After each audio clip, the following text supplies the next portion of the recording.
Can you read Matthew chapter 17? Matthew chapter 17. നിങ്ങൾക്ക് കടികുമണിയോളം വിശ്വാസമുണ്ടെങ്കിൽ നിങ്ങളുടെ അല്പവിശ്വാസം നിമിത്തമാകുന്നു. No, a boy is healed right from 14th verse. Can you read? Yeah. 14 വാക്യം മുതൽ മത്തായി 17:14 മുതൽ അവർ പുരുഷാരത്തിന്റെ അടുക്കൽ വന്നപ്പോൾ ഒരു മനുഷ്യൻ വന്ന് അവന്റെ മുമ്പാകെ മുട്ടുകുത്തി, കർത്താവേ, എന്റെ മകനോട് കരുണയുണ്ടാകണമേ. അവൻ ചന്ദ്രരോഗം പിടിച്ച് പലപ്പോഴും തീയിലും പലപ്പോഴും വെള്ളത്തിലും വീണു വല്ലാതെ കഷ്ടത്തിലായി പോകുന്നു. ഞാൻ അവനെ നിന്റെ ശിഷ്യന്മാരുടെ അടുക്കൽ കൊണ്ടുവന്നു, എന്നാൽ സൗഖ്യം വരുത്തുവാൻ അവർക്ക് കഴിഞ്ഞില്ല എന്ന് പറഞ്ഞു. അതിന് യേശു, അവിശ്വാസവും കോട്ടവുമുള്ള തലമുറയെ, എത്രത്തോളം ഞാൻ നിങ്ങളോടുകൂടെ ഇരിക്കും, എത്രത്തോളം നിങ്ങളെ സഹിക്കും, അവനെ എന്റെ അടുക്കൽ കൊണ്ടുവരുവിനെന്ന് ഉത്തരം പറഞ്ഞു. യേശു ഭൂതത്തെ ശാസിച്ചു, അതവനെ വിട്ടുപോയി. ബാലൻ ആ നാഴിക മുതൽ സൗഖ്യം വന്നു. പിന്നെ ശിഷ്യന്മാർ സ്വകാര്യമായി യേശുവിന്റെ അടുക്കൽ വന്നു, ഞങ്ങൾക്ക് അതിനെ പുറത്താക്കി കൂടാഞ്ഞത് എന്ത് എന്ന് അവനോട് ചോദിച്ചു. See here, the disciples are asking Jesus why they were not able to expel the demons from the boy. ഈ ബാലനിൽ നിന്ന്, ഈ കുട്ടിയിൽ നിന്ന് ഭൂതത്തെ പുറത്താക്കുവാൻ എന്തുകൊണ്ട് തങ്ങൾക്ക് കഴിഞ്ഞില്ല എന്ന് ശിഷ്യന്മാർ യേശുവിനോട് സ്വകാര്യമായിട്ട് ചോദിക്കുകയാണ്. And Jesus said to them that because of your unbelief, for assuredly I say to you, if you have faith as a mustard seed, you will say to this mountain, move from here to there, and it will move, and nothing will be impossible for you. നിങ്ങൾ മത്തായി 17:20-21 വാക്യങ്ങൾ വായിച്ചു നോക്കിക്കോ. അവൻ അവരോട്, നിങ്ങളുടെ അല്പവിശ്വാസം നിമിത്തമാകുന്നു. നിങ്ങൾക്ക് കടുകുമണിയോളം വിശ്വാസമുണ്ടെങ്കിൽ ഈ മലയോട് ഇവിടെ നിന്ന് അങ്ങോട്ട് നീങ്ങുക എന്ന് പറഞ്ഞാൽ അത് നീങ്ങും, നിങ്ങൾക്ക് ഒന്നും അസാധ്യമാകുകയുമില്ല. So if you have faith like a mustard seed, ആമേൻ, ഒരു കടുകുമണിയുടെ വലിപ്പത്തിലുള്ള വിശ്വാസം നിങ്ങൾക്കുണ്ടെങ്കിൽ, then you have the authority to command to the mountains. ആമേൻ, അപ്പോൾ നിങ്ങൾക്ക് ഒരു മലയോട് കൽപ്പിക്കാൻ കഴിയും. അധികാരം. Hallelujah. Amen. When you have the faith like a mustard seed in you, which means that you have the authority to command any mountain that is standing before your life. ഒരു കടുകുമണിയുടെ മാത്രം വലിപ്പമുള്ള വിശ്വാസം നിങ്ങൾക്കുണ്ടെങ്കിൽ തന്നെ ഇന്ന് പകൽക്കാലം നിന്റെ മുമ്പിൽ നിൽക്കുന്ന പർവ്വത സമാനമായ പ്രശ്നങ്ങളോട് നിന്നെ വിട്ട് പോകുവാനായിട്ട് കൽപ്പിക്കുവാനുള്ള അധികാരം നിനക്ക് ലഭിക്കപ്പെടും. Hallelujah. How many of you have a mustard seed like faith in you now? Raise your hand. ഇന്ന് പകൽ ഞാൻ ചോദിക്കട്ടെ, നിങ്ങളിൽ ഇന്ന് പകൽക്കാലം ഒരു കടുകുമണിയോളം വലിപ്പമുള്ള ആ വിശ്വാസമുള്ളവരുടെ കൈകളൊന്ന് കാണട്ടെ. Hallelujah. Praise the Lord. Hallelujah. Mustard seed is very small. ആമേൻ. കടുകെന്ന് പറഞ്ഞാൽ നമുക്കറിയാം വലിയ പാറക്കല്ല് പോലുള്ള ഒന്നുമല്ല, ഒരു ചെറിയ വിത്ത. Even if it is very small, it is a living seed. Hallelujah. ഇത് ചെറുതാണെന്ന് പറഞ്ഞ് അതിനകത്ത് ജീവനില്ലാതെ ഒന്നുമില്ല, അത് ജീവനുള്ളൊരു വിത്ത. Because it has life in it. It is a seed, therefore it has life in it. And if your faith is a living faith, then you know nothing can stand before you as an obstacle in your life. ആമേൻ. വചനം പറയുന്നു കടുകുമണി വളരെ ചെറുതാണ്, പക്ഷെങ്കിൽ അതിനകത്ത് ജീവനുണ്ട്. ആ ജീവനുള്ള അതേ ഒരു അനുഭവം അതിനകത്തുള്ളത് കൊണ്ട്, അതുപോലെയുള്ള ജീവനുള്ള വിശ്വാസം നിനക്കുണ്ടെങ്കിൽ മലയോട് നീങ്ങുക എന്ന് പറഞ്ഞാലും ആ മല നിന്നെ വിട്ട് നീങ്ങുവാൻ കഴിയും. All that is needed is a living faith inside of you.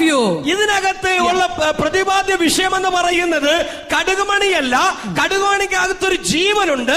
അതുപോലെ ജീവനുള്ള ഒരു വിശ്വാസം നിനക്കുണ്ടായാൽ മതി, നിന്നെ മലകൾ അനുസരിക്കും.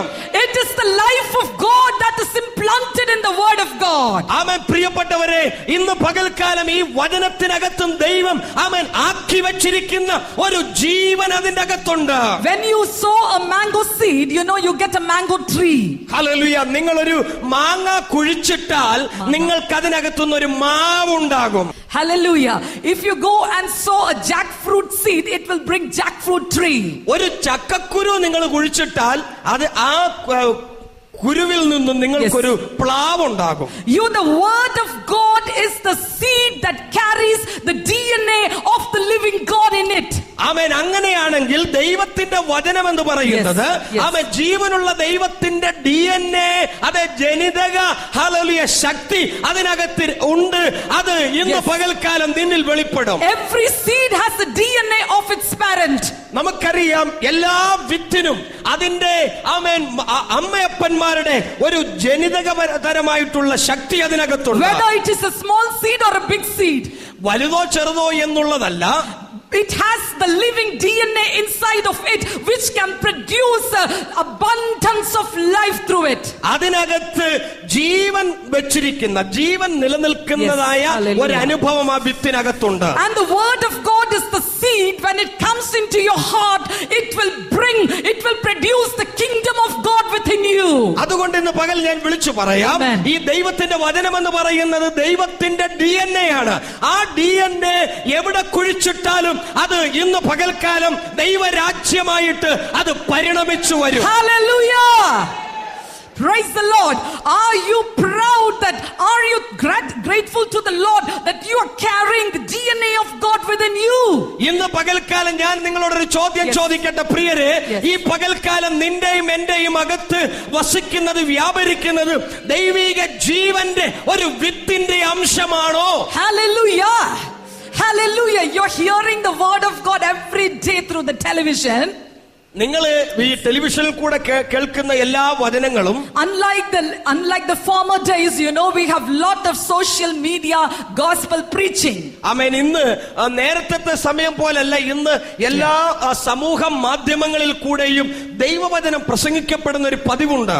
Yes, but when you hear the word of God, you must understand one thing, that when you hear the word of God and when you receive it inside your heart, something happens. Is the incorruptible seed, that is the word of God, gets implanted in you, and it is meant to produce the kingdom of God that will shake every power of the hell and darkness. ആമേൻ. ഇന്ന് പകൽക്കാലം നിങ്ങൾ ഏതിൽ കൂടെ ദൈവവചനം കേട്ടാലും ഈ വചനത്തിനകത്ത് ഒരു പ്രത്യേകത ഉണ്ടെന്ന് പറഞ്ഞാൽ, ആമേൻ, കെടുന്ന ബീജമല്ല വചനം എന്ന് പറയുന്നത്, കെടാത്തതാണ്. അതൊരിക്കലും കെട്ടുപോകുന്നതല്ല. വചനത്തിന്റെ അകത്ത് ശക്തിയുണ്ട്. നീ അതിന്റെ നിലയിൽ തന്നെ കേൾക്കുന്നത് പോലെ ഹൃദയത്തിലേക്ക് കൈക്കൊണ്ട് അതിനെ സ്വീകരിച്ചു കഴിയുമ്പോൾ അതിനകത്തുള്ള ദൈവിക ജീവൻ നിന്റെ അകത്തേക്ക് വ്യാപരിക്കും. Not only in you but through you. നിന്നിൽ മാത്രമല്ല, നിങ്ങളിലൂടെ, and through you, നിങ്ങളിലൂടെ, and through you, ആമേൻ, നിങ്ങളിലൂടെ the DNA of God, ദൈവിക ജീവൻ, the kingdom of God will be established wherever you go and implant this word. ഇങ്ങനെ ഒരാൾ വിശ്വസിക്കാനായിട്ട് ഏൽപ്പിച്ചു കൊടുത്താൽ സംഭവിക്കുന്നത് എന്താണെന്നറിയാമോ? നിന്റെ അകത്ത് കേവലം അത് കടുകുമണി പോലുള്ള ചെറിയൊരു വിശ്വാസമേ ഉള്ളൂ. പക്ഷെ അത് ജീവനുള്ള വിശ്വാസമാ. നീ പോകുന്നിടത്തെല്ലാം ഈ വിശ്വാസവുമായിട്ട് പോകുമ്പോൾ എല്ലാം ആമേൻ അത് ഉണ്ടാകുന്ന എന്താണെന്നറിയാമോ? ദൈവരാജ്യത്തിന്റെ വിത്തുകൾ ആമേൻ നിന്നിൽ കൂടെ കുഴിച്ചിടപ്പെടുകയാണ്. Hallelujah! Praise the Lord. Hallelujah. God's ultimate design for our life is that we should be giving the kingdom of God. We should be planting the kingdom of God wherever we go. ആമേൻ. ദൈവത്തിന് നമ്മെ വിളിച്ചിരിക്കുന്നതിന്റെ ദൈവിക ഉദ്ദേശം എന്ന് പറയുന്നത്, ഞാനും നിങ്ങളും ഏത് വഴിയിലൂടെ പോയാലും എവിടെ ചെന്നാലും നമ്മിൽ കൂടെ ദൈവത്തിന്റെ രാജ്യം സ്ഥാപിതമാകണമെന്നുള്ളതാണ്.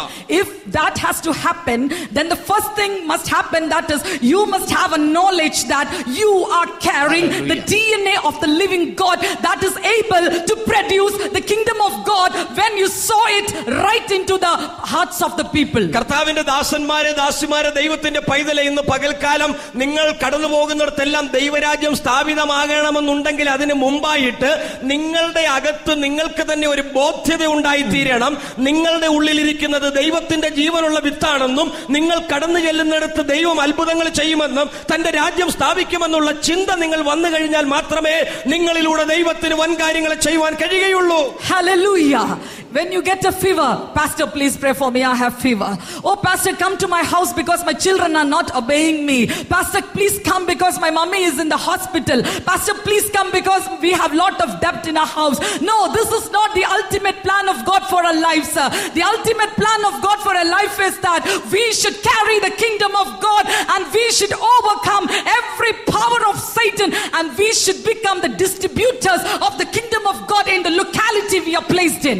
നമ്മൾ പനിയായിട്ട് കിടക്കുമ്പോൾ പാസ്റ്ററെ വിളിക്കുക, പാസ്റ്ററെ ഒന്ന് വരണം പ്രാർത്ഥിക്കണം, ഞാനിപ്പോ സുഖമില്ലാതിരിക്കുകയാണ്. മക്കൾ അനുസരണം കെട്ട് നടക്കുമ്പോൾ നമ്മൾ ഉടനെ പാസ്റ്ററെ വിളിക്കുക, പാസ്റ്റർ വീട് വരെ വരണം, ഞങ്ങളുടെ മക്കൾക്ക് വേണ്ടി പ്രാർത്ഥിക്കണം. ആമേൻ. നമ്മൾ ഓരോ പ്രശ്നവും ഉണ്ടാകുമ്പോൾ നമ്മൾ പാസ്റ്ററെ വിളിച്ച് ഇരിക്കുന്നതല്ലാതെ നമ്മുടെ അകത്തുള്ളതായ ജീവന്റെ വചനം എന്താണെന്ന് ഇതുവരെ മനസ്സിലാക്കാനായിട്ട് കഴിഞ്ഞിട്ടില്ല. പ്രിയപ്പെട്ടവരെ, ഇന്ന് പകൽക്കാലം നമ്മുടെ പ്രശ്നങ്ങൾക്ക് പരിഹാരമായി ഒരു ദൈവദാസനെ വിളിച്ച് പ്രാർത്ഥിക്കുക എന്നുള്ളതല്ല, നിന്റെ അകത്ത് കിടക്കുന്ന ദൈവത്തിന്റെ വചനമെന്ന ജീവനുള്ള വിത്തിനെ കുറിച്ചുള്ള ആ കാഴ്ചപ്പാട് ഇന്ന് പകൽക്കാലം ഉണ്ടാകുമ്പോൾ നിന്നിൽ കൂടെ ദൈവം തന്റെ രാജ്യം സ്ഥാപിക്കും. Hallelujah. You know, little before we heard Pastor Joshi speaking that when Philip the evangelist, the apostle of God, when he went to the city of Samaria and when he preached the kingdom of God, what happened? Great joy hit the whole city.